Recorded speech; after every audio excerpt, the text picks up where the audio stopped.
ગોરખી ગામે થયેલ મારામારીમાં ફરિયાદ નોંધવામાં આવી।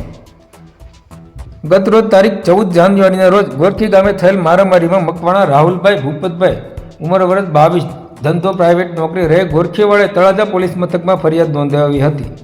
ફરિયાદીએ નોંધાવેલી ફરિયાદ પ્રમાણે વાત કરીએ તો તારીખ 14 જાન્યુઆરીના રોજ ઉત્તરાયણનો તહેવાર હોવાથી ફરિયાદી બાજુની શેરીમાં આશરે 4:30 વાગ્યે પતંગ ચગાવતા હતા। તે દરમિયાન તેના માસીનો ફોન આવેલ અને વાત કરેલ કે તમારા ઘરે કોઈ ઝઘડો કરે છે તેમ વાત કરતા તરત જ ફરિયાદીએ ઘરે આવીને જોયું તો ફરિયાદીના ભાઈ વિશાલને ભરતભાઈ જુગાભાઈ ભાલિયા તેના હાથમાં રહેલ કુવાડી તથા ચેતનભાઈ હરિભાઈ ભાલિયા તેના હાથમાં રહેલ લોખંડના પાઇપ વડે માથાના ભાગે ઘા મારતા હતા, જેથી ફરિયાદી અને તેના મિત્રએ વચ્ચે પડી વધુ મારથી વિશાલભાઈને બચાવેલ અને આ દરમિયાન આજુબાજુમાં માણસો આવી જતા આ બંને જણ ભાગી ગયેલ અને વિશાલભાઈ બેભાન થઈ નીચે પડી જતા ફરિયાદીએ ગામના ડોક્ટરને બોલાવી જોતા વિશાલભાઈ બેભાન હાલતમાં હોય, જેથી વધુ સારવાર તળાજા માટે લઈ જવાનું કહેતા તેને બોલેરોમાં સુવડાવી તળાજાની સદવિચાર હોસ્પિટલમાં સારવાર માટે લાવ્યા હતા, જ્યાં ફરજ પરના ડોક્ટરે વધુ સારવાર માટે ભાવનગર રિફર કરવાનું કહેતા ભાવનગર આવેલ સદવિચાર હોસ્પિટલ ખાતે લાવવામાં આવેલ। અહીં આઈસીયુ વિભાગમાં દાખલ કરેલ છે અને ફરજ પરના ડોક્ટરે વિશાલભાઈને માથાના ભાગે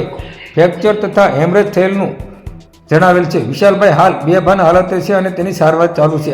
આ બનાવનું ચોક્કસ કારણ વિશાલભાઈ ભાનમાં આવ્યા પછી જાણી શકાય છે। હાલ તળાજા પોલીસે ફરિયાદ નોંધીને આગળની કાર્યવાહી હાથ ધરી છે।